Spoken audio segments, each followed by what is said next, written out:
기도하겠습니다. 오늘도 새로운 날 새벽 첫 시간 예배의 자리로 우리를 불러주신 것을 감사드립니다.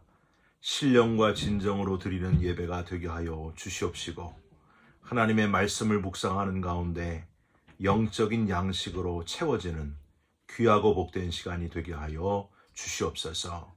기도할 때에 답답하고 괴로운 마음이 다 사라지게 하시고 샘솟는 기쁨으로 충만케 하여 주옵소서. 슬픔이 변하여 기쁨과 감사의 찬송이 되는 역사가 일어나게 하여 주시옵소서. 예수 그리스도의 이름으로 기도 올리옵나이다. 아멘.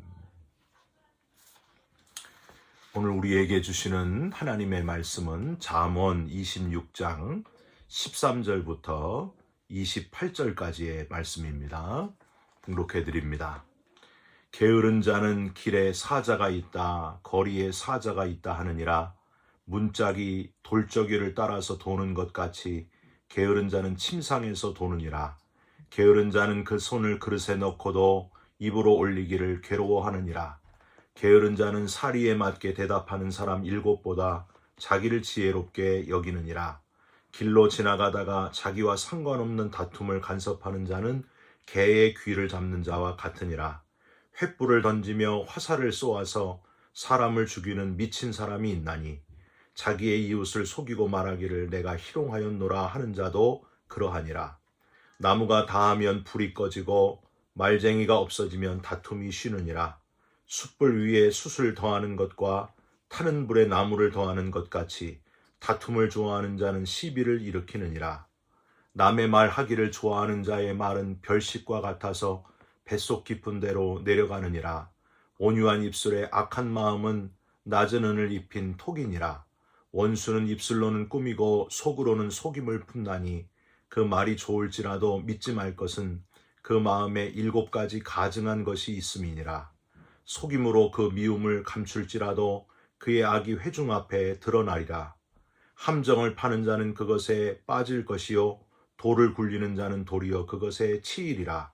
거짓말하는 자는 자기가 해한 자를 미워하고 아첨하는 입은 패망을 일으키느니라. 아멘. 오늘은 잠언 26장 13절부터 28절까지의 말씀으로 빛 좋은 게살구라는 제목의 말씀을 함께 나누고 기도하는 시간을 갖겠습니다. 일본의 대학자 이야기가 있습니다. 학자가 하루는 강 건너편을 가기 위해서 나룻배를 타러 강가에 갔습니다.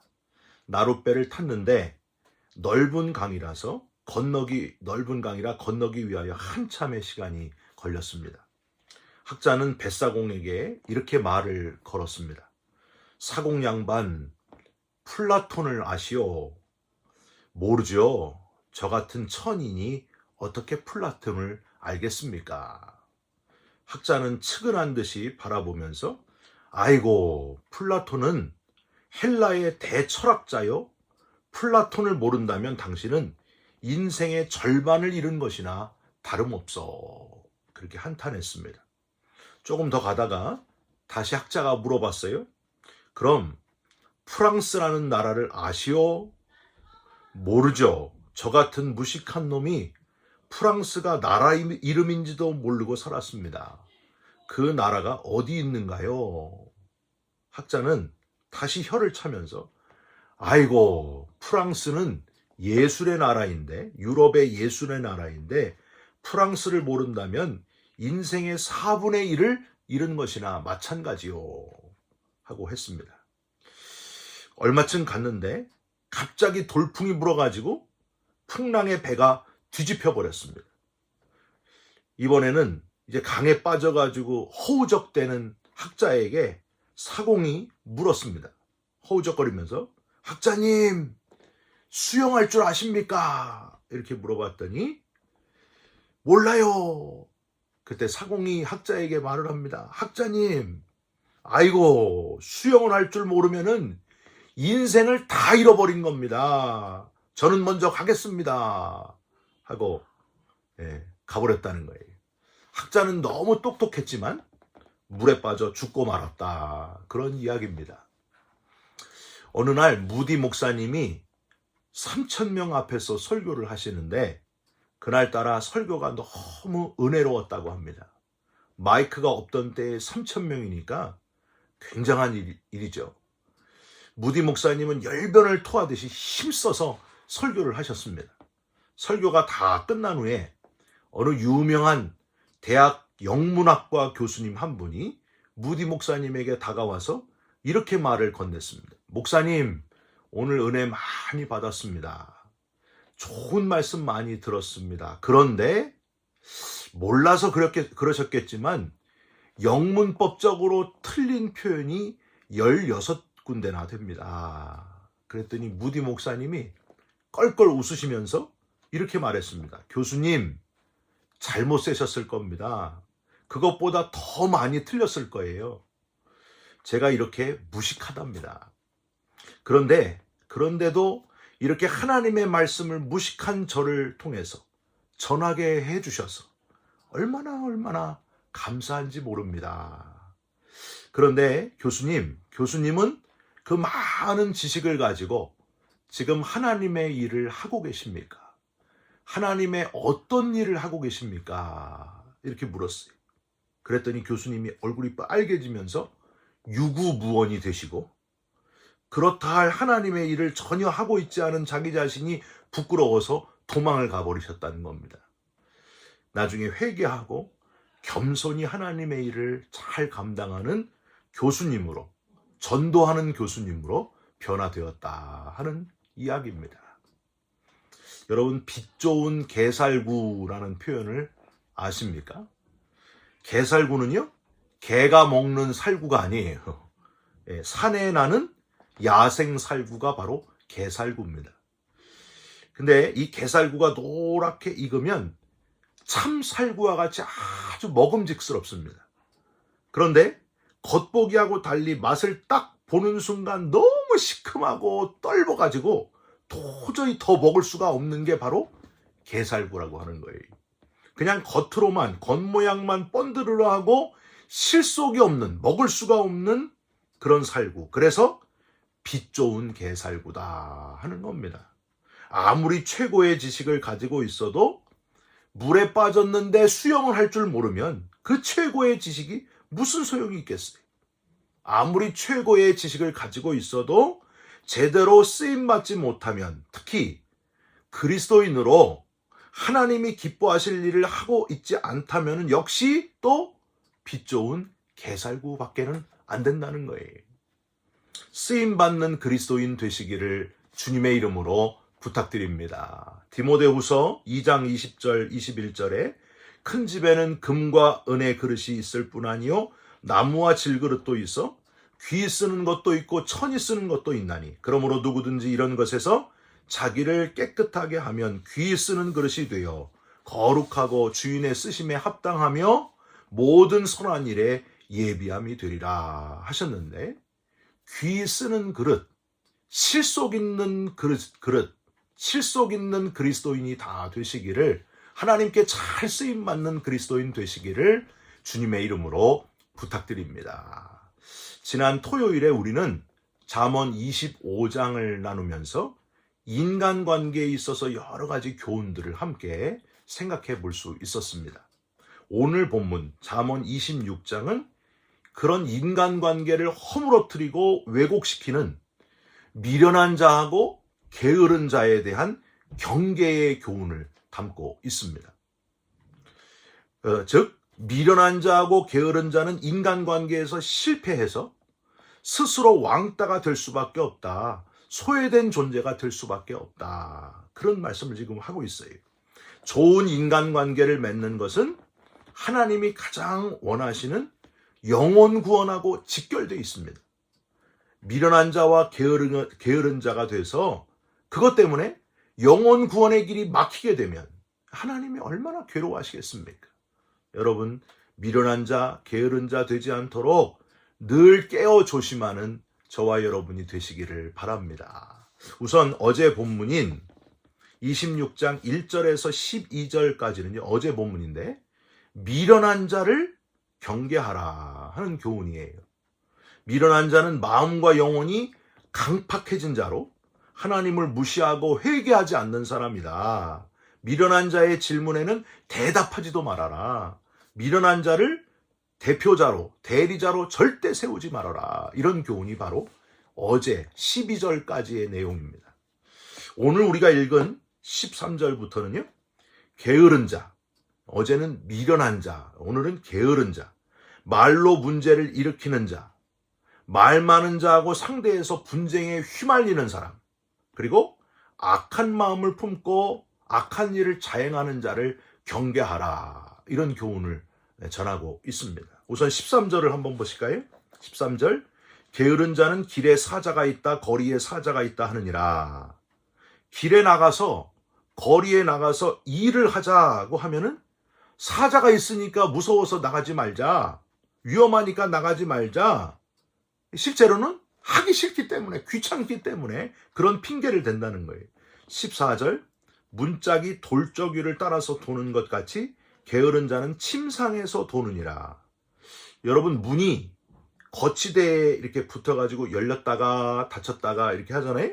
그것처럼 게으른 자는 그게 자기의 행동 반경이라는 거예요.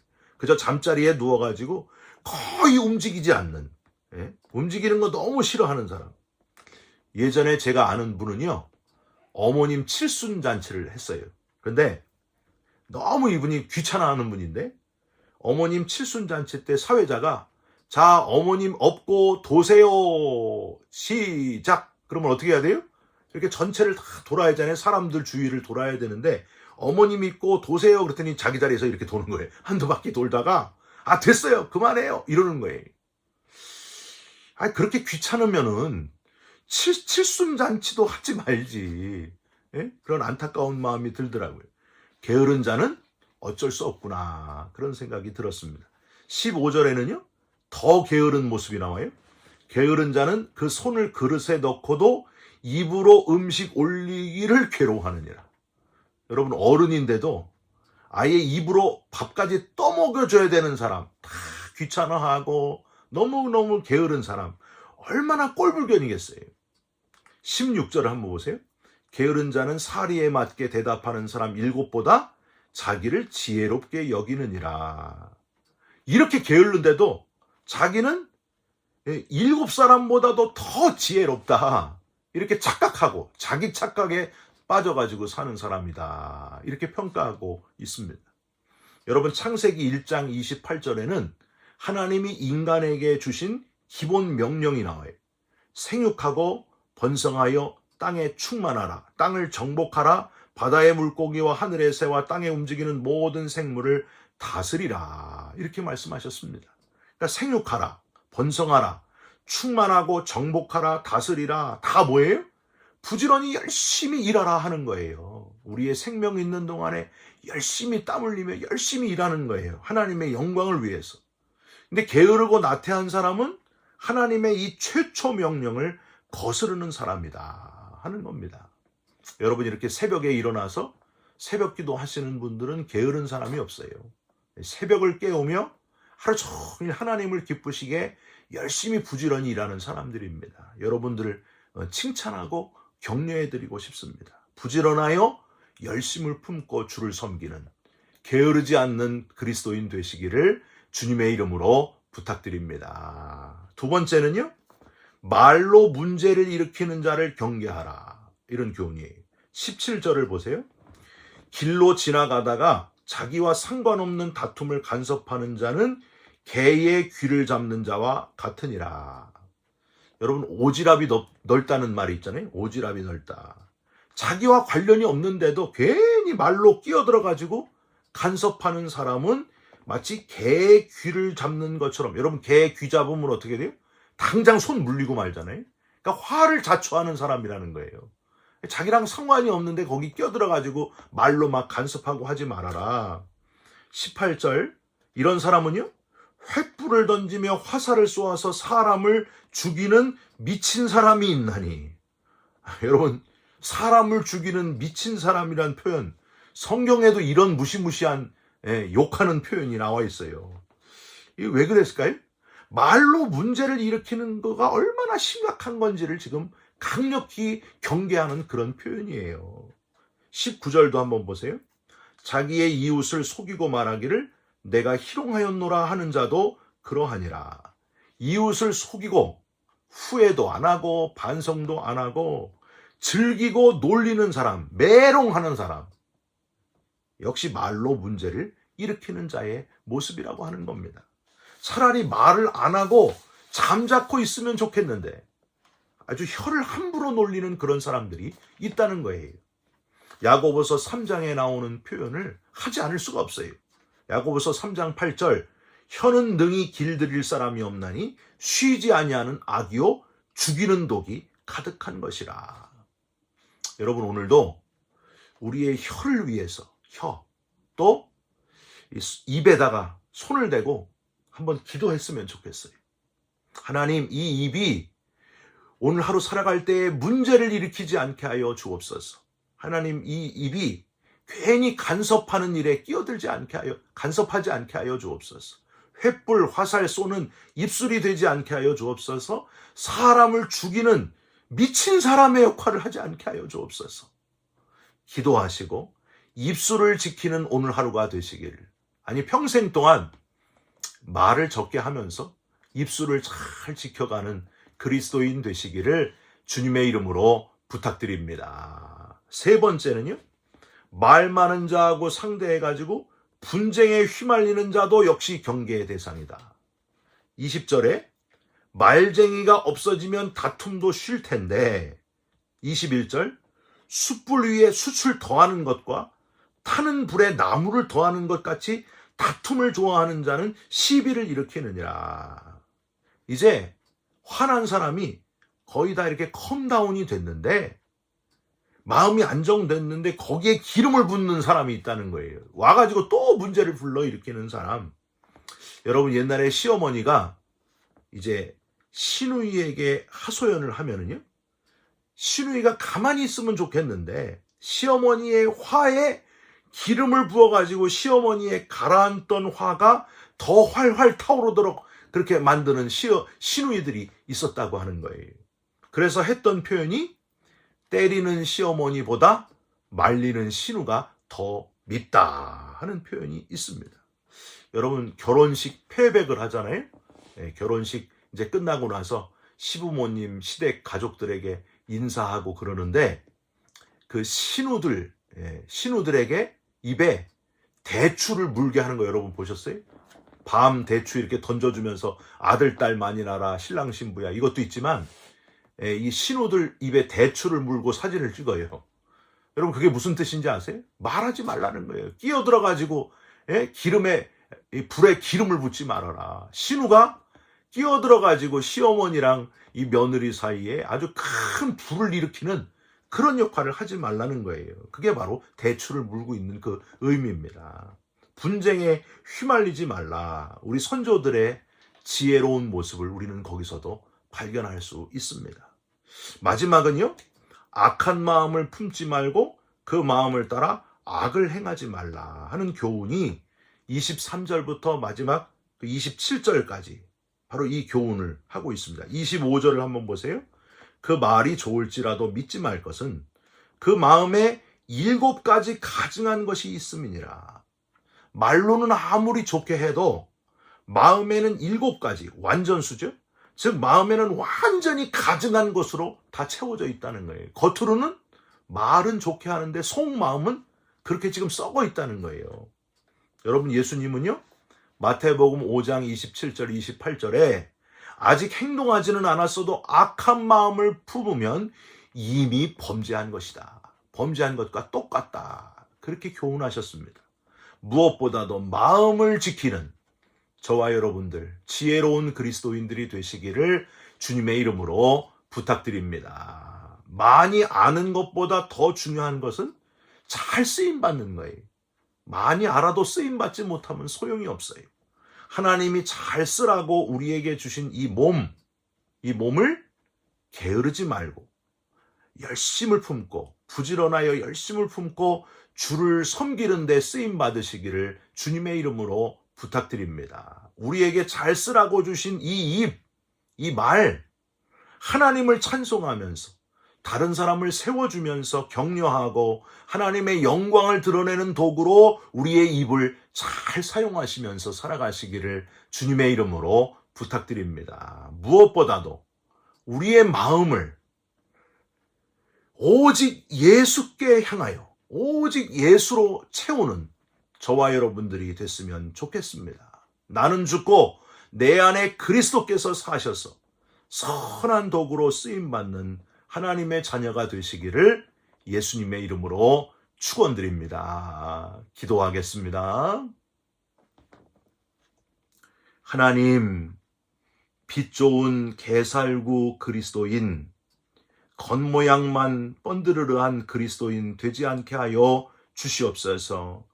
부지런하여 열심히 뛰는 그리스도인, 입술을 지키는 지혜로운 그리스도인이 되게 하여 주시옵소서. 무엇보다도 우리의 마음을 온전히 주님께 향하는 건강한 그리스도인, 진짜 그리스도인, 참 그리스도인, 지혜로운 그리스도인이 되게 하여 주시옵소서.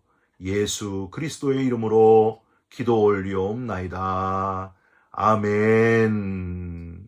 하늘에 계신 우리 아버지여, 이름이 거룩히 여김을 받으시오며 나라가 임하시오며 뜻이 하늘에서 이루어진 것 같이 땅에서도 이루어지이다.